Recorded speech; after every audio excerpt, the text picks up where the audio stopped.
shidan yahay oo quraanki markaa wada qoranay ayuu macallinkii dhinaca dhulka dhigay kadibna macallinkii ma kicin salaadii subax baa la gaaray macallinkii ma toosin waxaa la gaaray waqtigii ardadu ay quraacda doonanaysay macallinkii ma toosin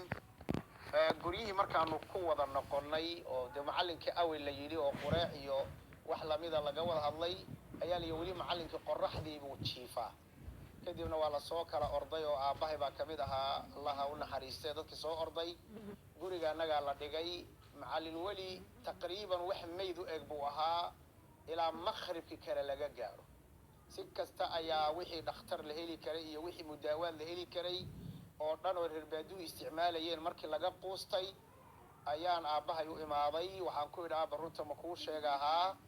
macallinka aniga habaaray بسم الله الرحمن الرحيم السلام عليكم ورحمة الله وبركاته ولا لا شرفت بدنا وسود هذا أدونك ملك استذكر جوكتنا الله يباركيه وبرامج شغلني أن نقول قانين وشكل الشيخة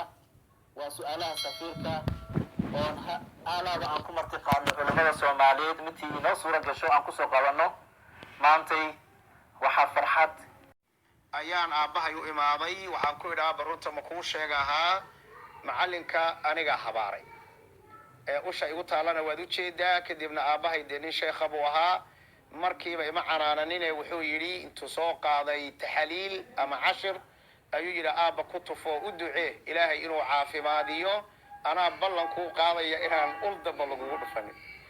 sidii baan maxaa la yidhaahdaa aan ugu duceeyey ilaahay qudradii markiiba biyihii markii saa loogu saydhayba indhuhu kala qaaday oo wuu soo fadhiistay horta qisadaasi waxay ahayd qiso iga soo martay run ahaantii